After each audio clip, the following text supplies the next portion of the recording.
Welcome, my friends, to a place where we share inspiration and positivity. Welcome, friends, to our video dedicated to decision making. Let's dive right in and uncover its wonders. In psychology, decision making, also spelled decision making, and decision making is regarded as the cognitive process resulting in the selection of a belief or a course of action among several possible alternative options. It could be either rational or irrational. The decision-making process is a reasoning process based on assumptions of values, preferences, and beliefs of the decision-maker. Every decision-making process produces a final choice, which may or may not prompt action. Research about decision-making is also published under the label problem-solving, particularly in European psychological research. As we enter this new phase, let's uncover the impact of overview on our broader topic. Decision-making can be regarded as a problem-solving activity yielding a solution deemed to be optimal, or at least satisfactory. It is therefore a process which can be more or less rational or irrational and can be based on explicit or tacit knowledge and beliefs. Tacit knowledge is often used to fill the gaps in complex decision-making processes. Usually, both of these types of knowledge, tacit and explicit, are used together in the decision-making process. Human performance has been the subject of active research from several perspectives: psychological, examining individual decisions in the context of a set of needs, preferences, and values the individual has or seeks. Cognitive, the decision-making process is regarded as a continuous process integrated in the interaction with the environment. Normative, the analysis of individual decisions concerned with the logic of decision-making or communicative rationality and the invariant choice it leads to. A major part of decision-making involves the analysis of a finite set of alternatives described in terms of evaluative criteria. Then the task might be to rank these alternatives in terms of how attractive they are to the decision-makers when all the criteria are considered simultaneously. Another task might be to find the best alternative or to determine the relative total priority of each alternative. For instance, if alternatives represent projects competing for funds when all the criteria are considered simultaneously. Solving such problems is the focus of multiple criteria decision analysis (MCDA). This area of decision-making, although long established, has attracted the interest of many researchers and practitioners and is still highly debated, as there are many MCDA methods which may yield very different results when they are applied to exactly the same data. This leads to the formulation of a decision-making paradox. Logical decision-making is an important part of all science-based professions, where specialists apply their knowledge in a given area to make informed decisions. For example, medical decision-making often involves a diagnosis and the selection of appropriate treatment. But naturalistic decision-making research shows that in situations with higher time pressure, higher stakes, or increased ambiguities, experts may use intuitive decision-making rather than structured approaches. They may follow a recognition-primed decision that fits their experience and arrive at a course of action without weighing alternatives. The decision-maker's environment can play a part in the decision-making process. For example, environmental complexity is a factor that influences cognitive function. A complex environment is an environment with a large number of different possible states which come and go over time. Studies done at the University of Colorado have shown that more complex environments correlate with higher cognitive function, which means that a decision can be influenced by the location. One experiment measured complexity in a room by the number of small objects and appliances present. A simple room had less of those things. Cognitive function was greatly affected by the higher measure of environmental complexity, making it easier to think about the situation and make a better decision. Get ready for a captivating exploration as we unravel the layers of problem-solving versus decision-making and their profound significance. It is important to differentiate between problem-solving, or problem analysis, and decision-making. Problem-solving is the process of investigating the given information and finding all possible solutions through invention or discovery. Traditionally, it is argued that problem solving is a step towards decision making, so that the information gathered in that process may be used towards decision making. Characteristics of problem-solving problems are merely deviations from performance standards. Problems must be precisely identified and described. Problems are caused by a change from a distinctive feature. Something can always be used to distinguish between what has and has not been affected by a cause. Causes of problems can be deduced from relevant changes found in analyzing the problem. Most likely cause of a problem is the one that exactly explains all the facts, while having the fewest or weakest assumptions. Occam's razor. Characteristics of decision-making. Objectives must first be established. Objectives must be classified and placed in order of importance. Alternative actions must be developed. The alternatives must be evaluated against all the objectives. The alternative that is able to achieve all the objectives is the tentative decision. The tentative decision is evaluated for more possible consequences. The decisive actions are taken, and additional actions are taken to prevent any adverse consequences from becoming problems. And studying both systems, problem analysis and decision-making, all over again, there are steps that are generally followed that result in a decision model that can be used to determine an optimal production plan in a situation featuring conflict. Role-playing may be helpful for predicting decisions to be made by involved parties. In the next segment, we'll be exploring analysis paralysis and its implications for our subject matter. When a group or individual is unable to make it through the problem-solving step on the way to making a decision, they could be experiencing analysis paralysis. Analysis paralysis is the state that a person enters where they are unable to make a decision, in effect paralyzing the outcome. Some of the main causes for analysis paralysis is the overwhelming flood of incoming data or the tendency to overanalyze the situation at hand. There are said to be 3 different types of analysis paralysis. First is analysis process paralysis. This type of paralysis is often spoken of as a cyclical process. One is unable to make a decision because they get stuck going over their information again and again for fear of making the wrong decision. The second is decision precision paralysis. This paralysis is cyclical, just like the first one, but instead of going over the same information, the decision maker will find new questions and information from their analysis, and that will lead them to explore into further possibilities rather than making a decision. The third is risk uncertainty paralysis. This paralysis occurs when the decision maker wants to eliminate any uncertainty, but the examination of provided information is unable to get rid of all uncertainty. With the groundwork laid, let's now examine extinction by instinct and its connections to our previous discussions. On the opposite side of analysis paralysis is the phenomenon called extinction by instinct. Extinction by instinct is the state that a person is in when they make careless decisions without detailed planning or thorough systematic processes. Extinction by instinct can possibly be fixed by implementing a structural system, like checks and balances, into a group or one's life. Analysis paralysis is the exact opposite, where a group's schedule could be saturated by too much of a structural checks and balance system. Extinction by instinct in a group setting. Groupthink is another occurrence that falls under the idea of extinction by instinct. Groupthink is when members in a group become more involved in the value of the group and their being part of it higher than anything else, thus creating a habit of making decisions quickly and unanimously.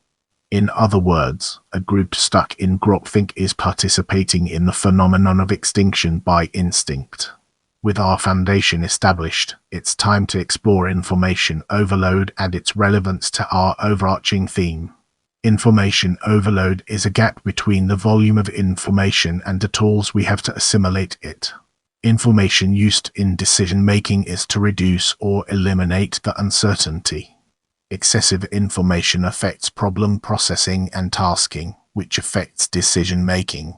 Psychologist George Armitage Miller suggests that humans' decision-making becomes inhibited because human brains can only hold a limited amount of information. Crystal Celsius. Hall and colleagues described an illusion of knowledge, which means that as individuals encounter too much knowledge, it can interfere with their ability to make rational decisions. Other names for information overload are information anxiety, information explosion, infobesity, and infoxication. Let's now turn our attention to decision fatigue and uncover the fascinating insights it brings to the table.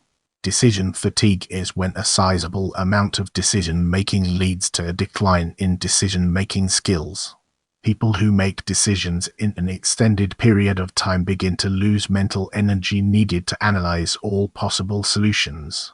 Impulsive decision-making and decision avoidance are two possible paths that extend from decision fatigue.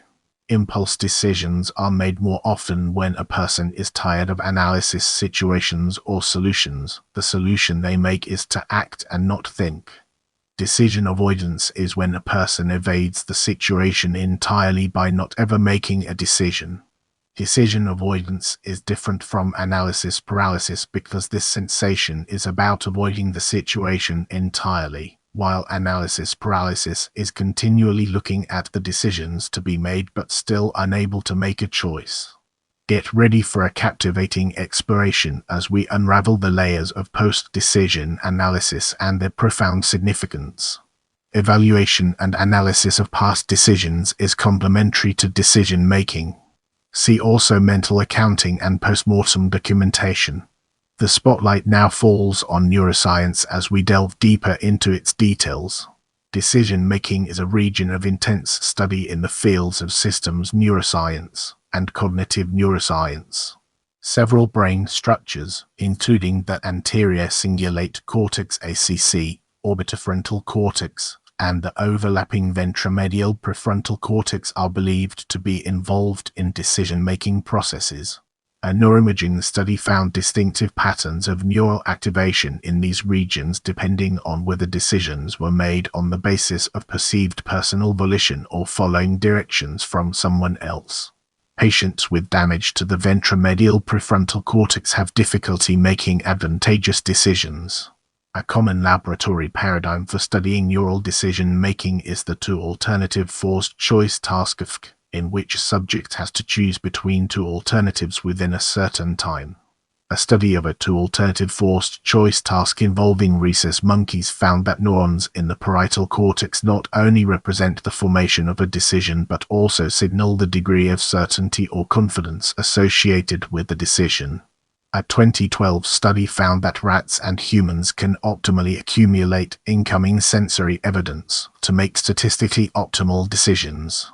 Another study found that lesions to the ACC in the macaque resulted in impaired decision-making in the long run of reinforcement-guided tasks, suggesting that the ACC may be involved in evaluating past reinforcement information and guiding future action.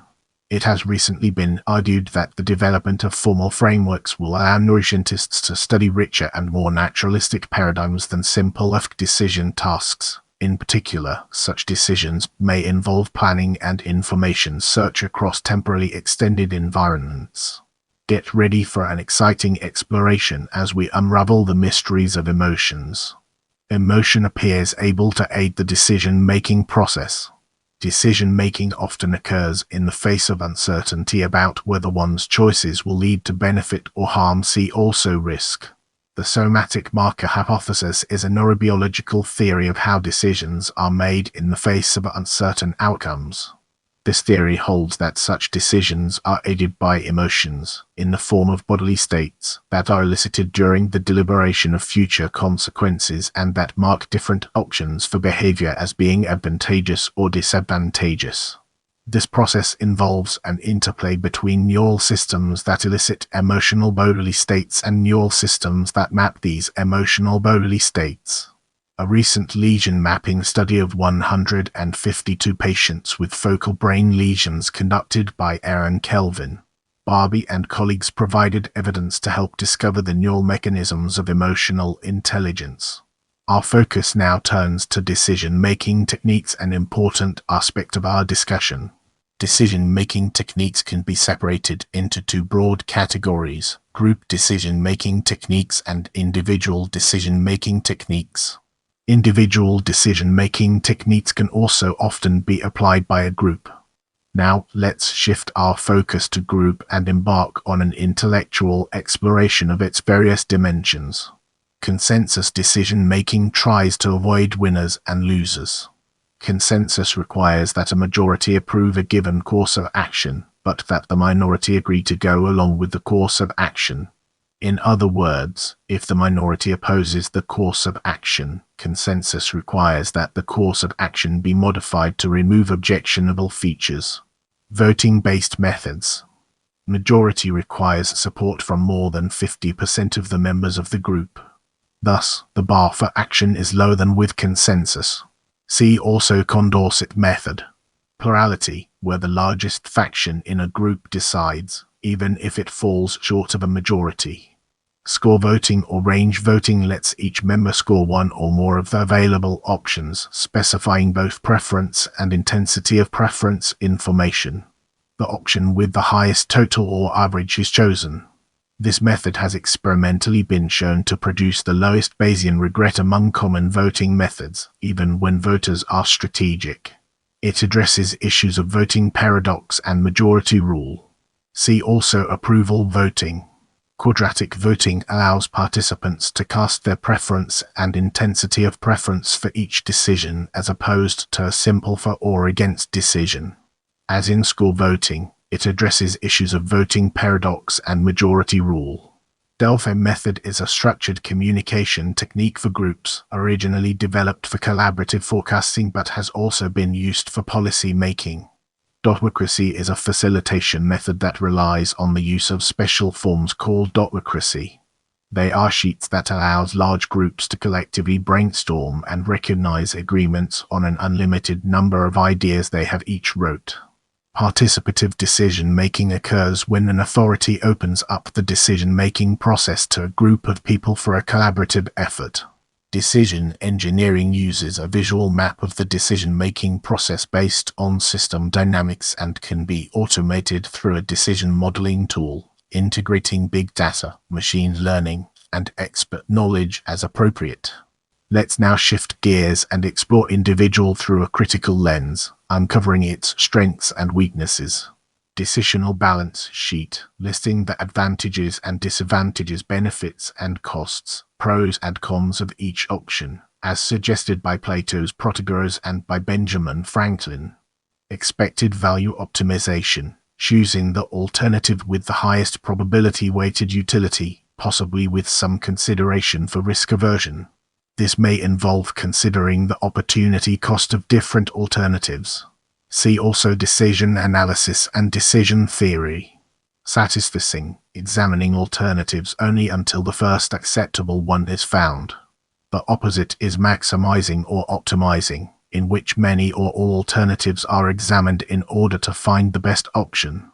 Acquiesce to a person in authority or an expert, just following orders. Anti-authoritarianism, taking the most opposite action compared to the advice of mistrusted authorities.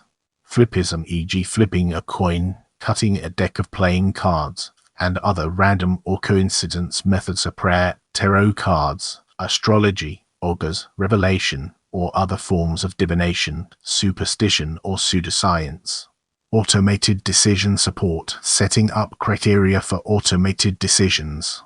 Decision support systems, using decision-making software when faced with highly complex decisions or when considering many stakeholders, categories, or other factors that affect decisions.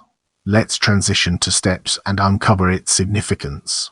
A variety of researchers have formulated similar prescriptive steps aimed at improving decision-making. In the following segment, we'll be examining GOFER in greater detail. GOFER. In the ERS, psychologist Leon Mann and colleagues developed a decision-making process called GOFER, which they taught to adolescents, as summarized in the book Teaching Decision-Making to Adolescents. The process was based on extensive earlier research conducted with psychologist Irving Janis. GOFER is an acronym for 5 decision-making steps. 1. Goals clarification, survey values and objectives. 2. Options generation, Consider a wide range of alternative actions. 3. Facts finding, search for information. 4. Consideration of effects, weigh the positive and negative consequences of the options. 5. Review and implementation, plan how to review the options and implement them. Moving forward, we'll be taking a closer look at other. In 2007, Pam Brown of Singleton Hospital in Swansea, Wales, divided the decision-making process into 7 steps. 1. Outline the goal and outcome. 2. Gather data. 3. Develop alternatives, i.e., brainstorming. 4. List pros and cons of each alternative. 5. Make the decision. 6. Immediately take action to implement it. 7. Learn from and reflect on the decision. In 2008, Christina Ku published the DECIDE model of decision-making, which has 6 parts. 1. Define the problem. 2. Establish or enumerate all the criteria constraints. 3. Consider or collect all the alternatives. 4. Identify the best alternative. 5. Develop and implement a plan of action. 6. Evaluate and monitor the solution and examine feedback when necessary. In 2009, Professor John Pianowski described how the Arkansas program, an ethics curriculum at the University of Arkansas, used 8 stages of moral decision-making based on the work of James Rest. 1. Establishing community, create and nurture the relationships, norms, and procedures that will influence how problems are understood and communicated. This stage takes place prior to and during a moral dilemma. 2. Perception, recognize that a problem exists. 3. Interpretation, identify competing explanations for the problem and evaluate the drivers behind those interpretations. 4. Judgment, sift through various possible actions or responses and determine which is more justifiable. 5. Motivation, examine the competing commitments which may distract from a more moral course of action and then prioritize and commit to moral values over other personal, institutional or social values. 6. Action, follow through with action that supports the more justified decision. 7. Reflection in action. 8. Reflection on action. In this chapter, we'll be unraveling the enigma of group stages and discovering its transformative power. There are 4 stages or phases that should be involved in all group decision-making orientation. Members meet for the first time and start to get to know each other. Conflict. Once group members become familiar with each other, disputes, little fights and arguments occur. Group members eventually work it out. Emergence. The group begins to clear up vague opinions by talking about them. Reinforcement. Members finally make a decision and provide justification for it. It is said that establishing critical norms in a group improves the quality of decisions, while the majority of opinions called consensus norms do not. Conflicts in socialization are divided into functional and dysfunctional types. Functional conflicts are mostly the questioning the manager's assumptions in their decision-making, and dysfunctional conflicts are like personal attacks and every action which decrease team effectiveness. Functional conflicts are the better ones to gain higher quality decision-making caused by the increased team knowledge and shared understanding. As we progress through this video, let's now turn our gaze towards rational and irrational. In economics, it is thought that if humans are rational and free to make their own decisions, then they would behave according to rational choice theory. Rational choice theory says that a person consistently makes choices that led to the best situation for themselves, taking into account all available considerations, including costs and benefits. The rationality of these considerations is from the point of view of the person themselves, so a decision is not irrational just because someone else finds it questionable. In reality, however, there are some factors that affect decision-making abilities and cause people to make irrational decisions. For example, to make contradictory choices when faced with the same problem framed in 2 different ways. See also a lay paradox. Rational decision-making is a multi-step process for making choices between alternatives. The process of rational decision-making favors logic, objectivity, and analysis over subjectivity and insight.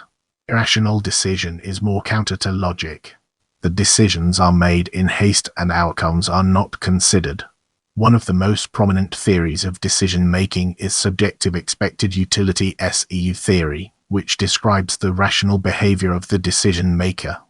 The decision-maker assesses different alternatives by their utilities and the subjective probability of occurrence. Rational decision-making is often grounded on experience and theories that are able to put this approach on solid mathematical grounds so that subjectivity is reduced to a minimum, e.g. scenario optimization. Rational decision is generally seen as the best or most likely decision to achieve the set goals or outcome. With that being said, let's now move on to children. It has been found that, unlike adults, children are less likely to have research strategy behaviors. One such behavior is adaptive decision-making, which is described as funneling and then analyzing the more promising information provided if the number of options to choose from increases.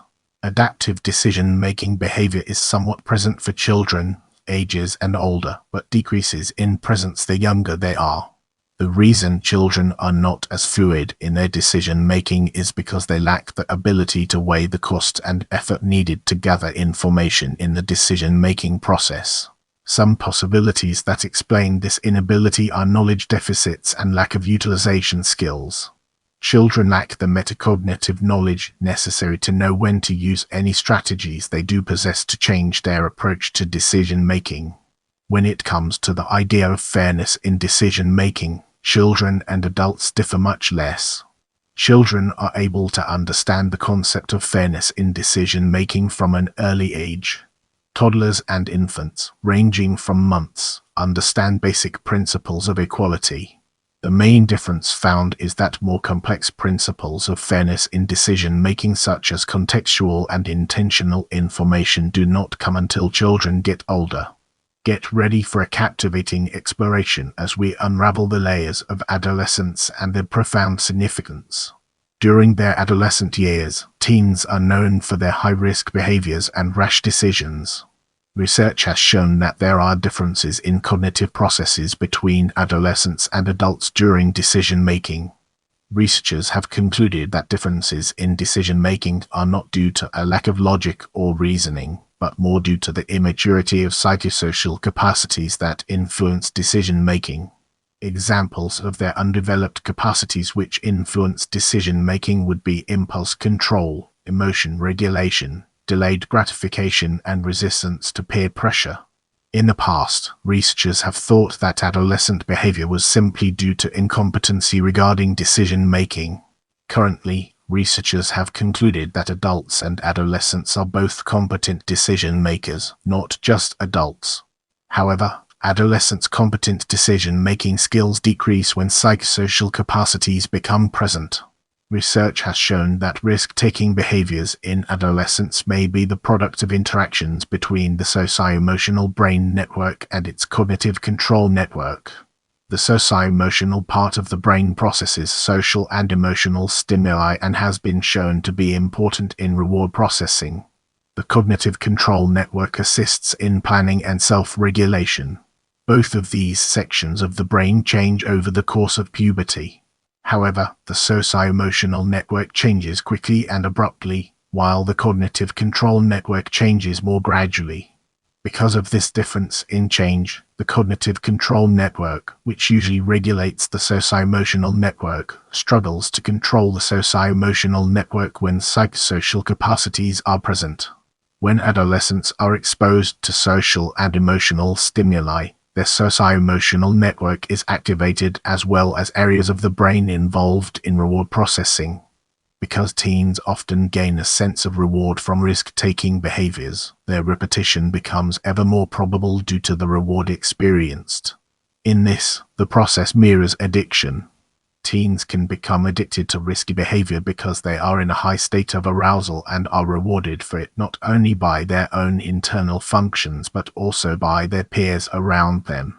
A recent study suggests that adolescents have difficulties adequately adjusting beliefs in response to bad news, such as reading that smoking poses a greater risk to health than they thought, but do not differ from adults in their ability to alter beliefs in response to good news.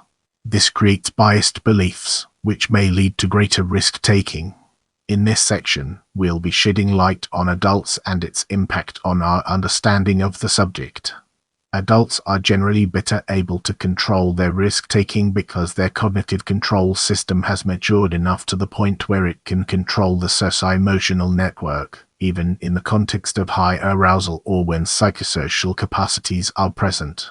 Also, adults are less likely to find themselves in situations that push them to do risky things.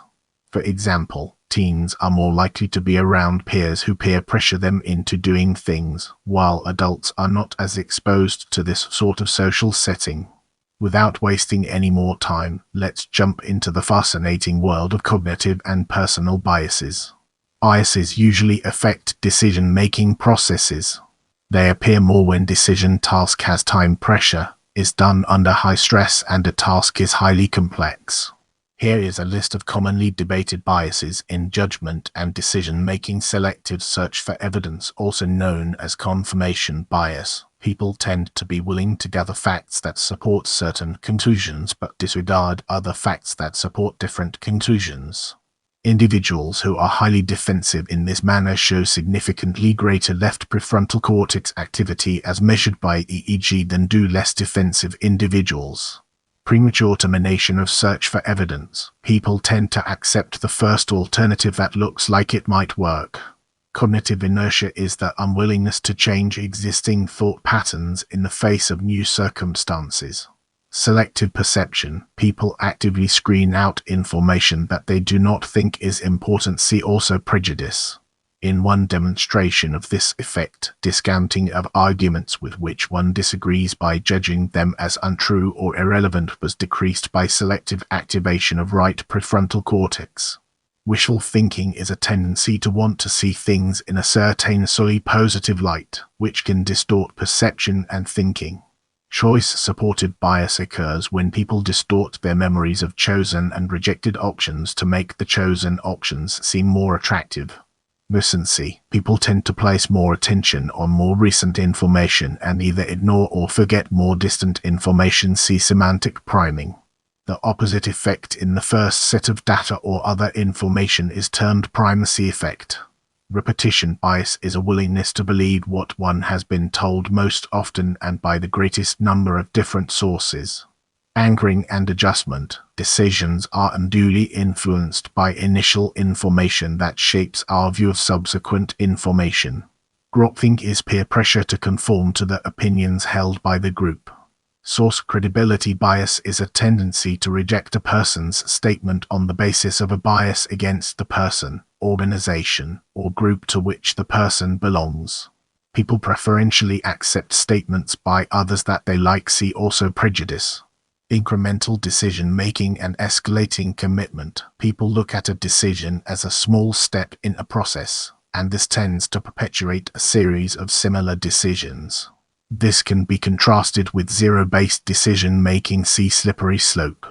Attribution asymmetry. People tend to attribute their own success to internal factors, including abilities and talents, but explain their failures in terms of external factors such as bad luck. The reverse bias is shown when people explain others' success or failure. Role fulfillment is a tendency to conform to others' decision-making expectations. Underestimating uncertainty and the illusion of control. People tend to underestimate future uncertainty because of a tendency to believe they have more control over events than they really do. Framing bias. This is best avoided by increasing numeracy and presenting data in several formats, for example, using both absolute and relative scales. Sunk cost fallacy is a specific type of framing effect that affects decision-making. It involves an individual making a decision about a current situation based on what they have previously invested in the situation. An example of this would be an individual that is refraining from dropping a class that they are most likely to fail, due to the fact that they feel as though they have done so much work in the course thus far. Prospect theory involves the idea that when faced with a decision-making event, an individual is more likely to take on a risk when evaluating potential losses, and are more likely to avoid risks when evaluating potential gains. This can influence one's decision-making depending if the situation entails a threat or opportunity. Optimism bias is a tendency to overestimate the likelihood of positive events occurring in the future and underestimate the likelihood of negative life events.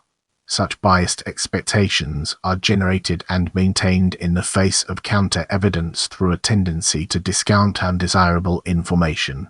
An optimism bias can alter risk perception and decision-making in many domains, ranging from finance to health. Reference class forecasting was developed to eliminate or reduce cognitive biases in decision-making. In the upcoming section, we'll be dissecting cognitive limitations in groups and exploring its implications in greater detail. In groups, people generate decisions through active and complex processes.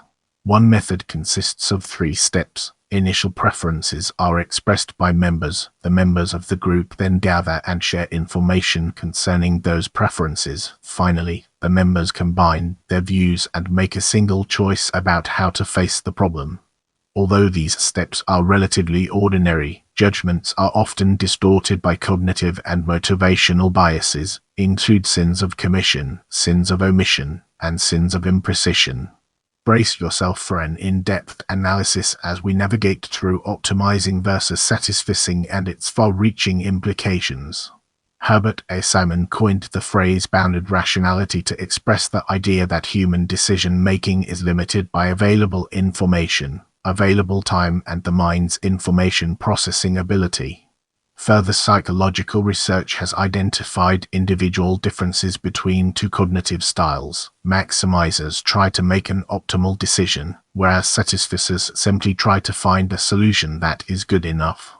Maximizers tend to take longer making decisions due to the need to maximize performance across all variables and make trade-offs carefully. They also tend to more often regret their decisions, perhaps because they are more able than satisficers to recognize that a decision turned out to be suboptimal. The time has come to unravel the secrets behind intuitive versus rational and gain a deeper understanding. The psychologist Daniel Kahneman, adopting terms originally proposed by the psychologists Keith Stanovich and Richard West, has theorized that a person's decision-making is the result of an interplay between 2 kinds of cognitive processes, an automatic intuitive system called System 1 and an thoughtful rational system called System 2. System 1 is a bottom-up, fast, and implicit system of decision-making, while System 2 is a top-down, slow, and explicit system of decision-making. System 1 includes simple heuristics in judgment and decision-making such as the affect heuristic, the availability heuristic, the familiarity heuristic, and the representativeness heuristic.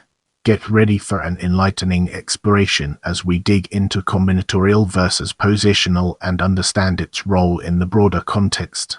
Styles and methods of decision-making were elaborated by Aaron Katzenelnbogen, the founder of predispositioning theory. In his analysis on styles and methods, Katzenelnbogen referred to the game of chess, saying that chess does disclose various methods of operation, notably the creation of predisposition methods which may be applicable to other, more complex systems. Katzenelnbogen states that apart from the methods reactive and selective and sub-methods randomization, predispositioning, programming, there are 2 major styles, positional and combinational. Both styles are utilized in the game of chess. The 2 styles reflect 2 basic approaches to uncertainty: deterministic combinational style and indeterministic positional style. Katzenelnbogen's definition of the 2 styles are the following. The combinational style is characterized by a very narrow, clearly defined, primarily material goal, and a program that links the initial position with the outcome. In defining the combinational style in chess, Katzenelnbogen wrote, "The combinational style features a clearly formulated limited objective, namely the capture of material, the main constituent element of a chess position. The objective is implemented via a well-defined, and in some cases, unique sequence of moves aimed at reaching the set goal. As a rule, this sequence leaves no options for the opponent. Finding a combinational objective allows the player to focus all his energies on efficient execution. That is, the player's analysis may be limited to the pieces directly partaking in the combination. This approach is the crux of the combination and the combinational style of play. The positional style is distinguished by positional goal and a formation of semi-complete linkages between the initial step and final outcome. Unlike the combinational player, the positional player is occupied, first and foremost, with the elaboration of the position that will allow him to develop in the unknown future. In playing the positional style, the player must evaluate relational and material parameters as independent variables. The positional style gives the player the opportunity to develop a position until it becomes pregnant with a combination. However, the combination is not the final goal of the positional player. It helps him to achieve the desirable, keeping in mind a predisposition for the future development. The Pyrrhic victory is the best example of one's inability to think positionally. The positional style serves to create a predisposition to the future development of the position, induce the environment in a certain way, absorb an unexpected outcome in one's favor, and avoid the negative aspects of unexpected outcomes. Now, let's shift our perspective and explore influence of Myers-Briggs type through a fresh lens, unlocking new perspectives. According to Isabel Briggs Myers, a person's decision-making process depends to a significant degree on their cognitive style. Myers developed a set of 4 bipolar dimensions, called the Myers-Briggs Type Indicator MBTI. The terminal points on these dimensions are thinking and feeling, extroversion and introversion, judgment and perception, and sensing and intuition. She claimed that a person's decision-making style correlates well with how they score on these 4 dimensions. For example, someone who scored near the thinking, extroversion, sensing, and judgment ends of the dimensions would tend to have a logical, analytical, objective, critical, and empirical decision-making style. However, some psychologists say that the MBTI lacks reliability and validity and is poorly constructed. Other studies suggest that these national or cross-cultural differences in decision-making exist across entire societies. For example, Maris Martinsons has found that American, Japanese, and Chinese business leaders each exhibit a distinctive national style of decision-making. The Myers-Briggs type already has been the subject of criticism regarding its poor psychometric properties. In this section, we'll be shedding light on general decision-making style GDMS and its impact on our understanding of the subject. General decision-making style GDMS. In the General Decision-Making Style GDMS test developed by Suzanne Scott and Reginald Bruce, there are 5 decision-making styles: rational, intuitive, dependent, avoidant, and spontaneous. These 5 different decision-making styles change depending on the context and situation, and one style is not necessarily better than any other. In the examples below, the individual is working for a company and is offered a job from a different company. The rational style is an in-depth search for and a strong consideration of other options and information prior to making a decision. In this style, the individual would research the new job being offered, review the current job, and look at the pros and cons of taking the new job versus staying with their current company. The intuitive style is confidence in one's initial feelings and gut reactions. In this style, if the individual initially prefers the new job because they have a feeling that the work environment is better suited for them, then they would decide to take the new job. The individual might not make this decision as soon as the job is offered. The dependent style is asking for other people's input and instructions on what decision should be made. In this style, the individual could ask friends, family, co-workers, etc. But the individual might not ask all of these people. The avoidance style is averting the responsibility of making a decision. In this style, the individual would not make a decision. Therefore, the individual would stick with their current job. The spontaneous style is a need to make a decision as soon as possible rather than waiting to make a decision. In this style, the individual would either reject or accept the job as soon as it is offered. Now, let's dig deeper into organizational versus individual level and unveil the hidden treasures it holds within.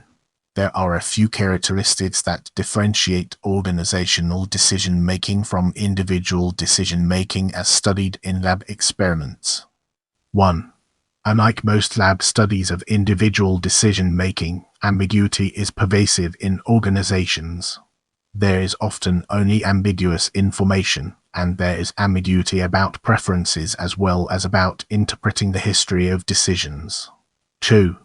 Decision-making in and by organizations is embedded in the longitudinal context, meaning that participants in organizational decision-making are a part of ongoing processes. Even if they do not take on active roles in all phases of decision-making, they are part of the decision process and its consequences. Decisions in organizations are made in a sequential manner, and commitment may be more important in such processes than judgmental accuracy. In contrast, most lab studies of individual decision-making are conducted in artificial settings lab that are not connected to the subject's ongoing activities. 3. Incentives play an important role in organizational decision-making. Incentives, penalties, and their ramifications are real and may have long-lasting effects. These effects are intensified due to the longitudinal nature of decision-making in organizational settings. Incentives and penalties are very salient in organizations, and often they command managerial attention. 4. Many executives, especially in middle management, may make repeated decisions on similar issues. Managers may develop a sense of using his skills which may be faulty, and a sense of having control and using one's skills are pervasive in managerial thinking about risk-taking. Several repeated decisions are made by following rules rather than by using pure information processing modes. 5. Conflict is pervasive in organizational decision-making. Many times power considerations and agenda setting determine decisions rather than calculations based on the decision's parameters. The nature of authority relations may have a large impact on the way decisions are made in organizations, which are basically political systems. Thank you for watching. I appreciate your support, and I'll see you in the next video.